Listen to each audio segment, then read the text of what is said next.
मैं फौजी बाबा बनारस से आप लोगों के सामने कुछ विचार रखना चाहता हूँ।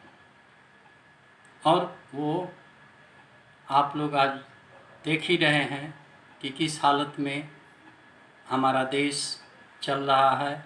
आंतरिक रूप से कोरोना के प्रकोप से तथा बाह्य रूप से सीमा पर जो चाइना ने परेशानी उत्पन्न किया हुआ है, उसके बारे में 2 पॉइंट्स रखना चाहता हूँ। स्पेशली मैं आग्रह करना चाहता हूँ मीडिया और अपने सरकार से भी कि जब कभी चाइना का नाम लेते हैं भारत के संदर्भ में, तो हम लोग जिस तरह से पीओके की बात करते हैं, यानी पाकिस्तान ऑक्युपाइड कश्मीर, ठीक उसी तरह से हम अब चाइना का नाम न लेकर के ये कहें कि चाइना ऑक्युपाइड तिब्बत, COT, इसकी हम लोग अब बात करना शुरू कर दें। जब कभी भी आप कहते हैं कि चाइना ये आ गया, चाइना आ गया, ये बात बिल्कुल सही नहीं है, क्योंकि चाइना तिब्बत के ऊपर में आक्रमण करके उसको अपने कब्जे में कर लिया है। और हम लोग क्या कर रहे हैं या क्या होना चाहिए, ये विचारणीय है। मेरा इस समय कहना है कि जब कभी भी चाइना का नाम लेते हैं तिब्बत को लेकर के, तो COT, चाइना ऑक्युपाइड तिब्बत की बात करें।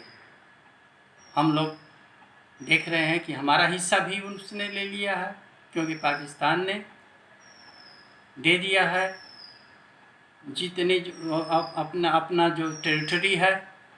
आप लोगों को विदित है कि आकाशाई चीन का एरिया। दूसरा, इसी पर और इसी संदर्भ में मैं ये कहना चाहता हूँ कि जितने भी उसका स्थानीय नाम है उसका हम संस्कृत में नाम रखें, नाम बदल दिया जाए, कोशिश किया जाए कि थोड़ा थोड़ा धीरे धीरे करके हम लोग बदलना शुरू कर दें।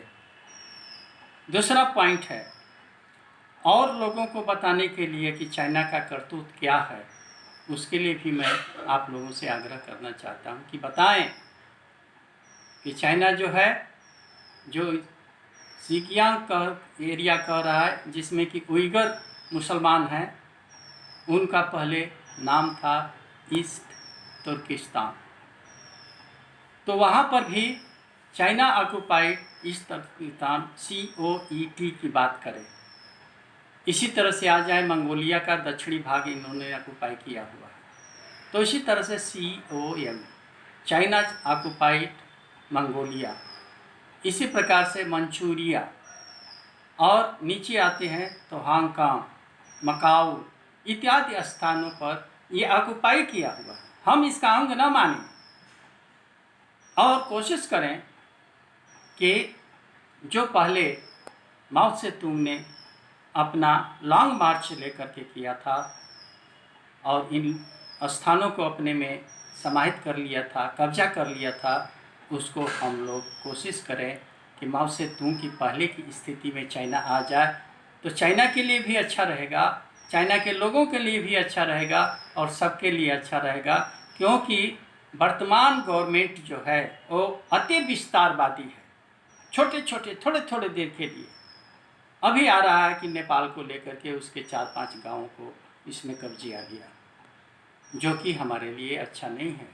क्योंकि अगर चाइना नेपाल के रास्ते हमारे पास में आ जाएगा, इसी तरह से पाकिस्तान से बातचीत चल रहा है और उधर से आ जाएगा, तो हम चारों तरफ से उसके स्ट्रिंग ऑफ पर्ल्स, यानी कि जो मोतियों की माला है, उसके अंदर हम लोग जो है कि नहीं आ जाएंगे और हम लोग को घेर लेगा।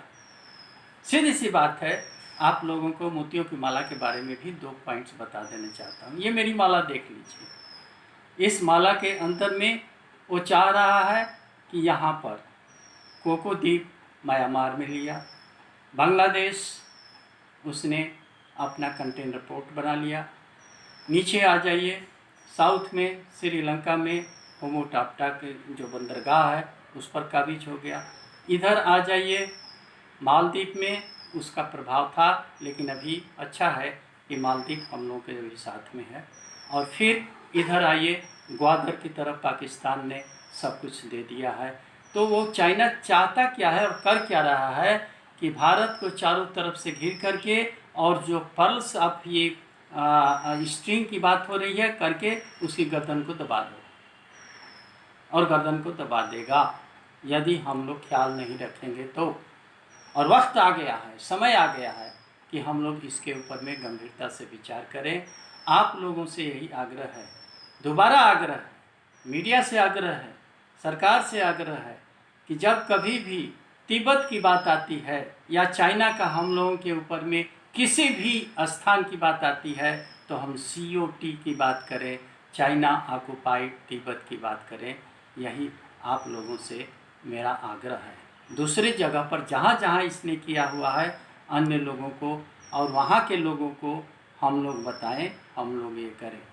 क्योंकि चाइना का माओ सेतुंग से पहले का जो स्थान था, उसको ले आने से सभी को फ़ायदा है, सभी को फ़ायदा है।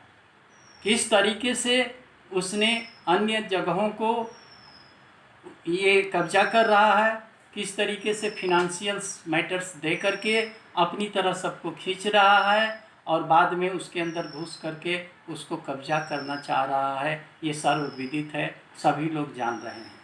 इसलिए आवश्यक है कि हम लोग चाइना के ऊपर पूरा विश्व समुदाय विचार करे कि जो कुछ भी वो कार्य कर रहा है क्या सही तरीके से कर रहा है, या अगर वो कर नहीं रहा है तो उस पर क्या एक्शन लेना चाहिए, ये पूरे विश्व समुदाय को ऊपर में बात करना होगा।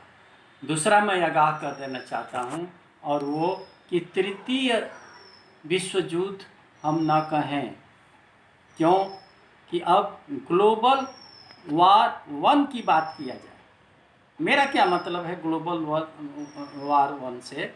मेरा मतलब है कि इसमें अब जो वार होगी वो स्पेस से भी होगी, यानी कि हमारे सैटेलाइट्स, वहाँ पर भी जो सैटेलाइट्स है उसको समाप्त करने की बात होगी, साइबर अटैक की बात होगी, और बहुत सी ऐसी चीज़ें आ रही है।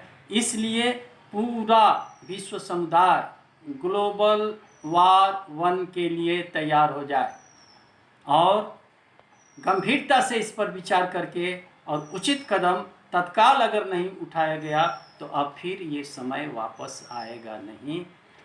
इस पर सभी लोग गंभीरता से विचार करके ही कदम उठाएं, ये मेरा व्यक्तिगत विचार है। इस पर आप लोगों से एक बार और आग्रह कर रहा हूँ कि जो कुछ कहा हूँ उसके ऊपर आप लोग भी विचार करें। मेरा विचार सही है और ये है, ये मैं नहीं कह रहा हूँ, लेकिन इस पर एक फूड फॉर थॉट होता है। हम लोग कहते हैं विचार के लिए, सोचने के लिए और गंभीरता अपनाने के लिए और उसके उचित कदम उठाने के लिए ही ये सब बातें की जाती है। धन्यवाद, धन्यवाद, धन्यवाद।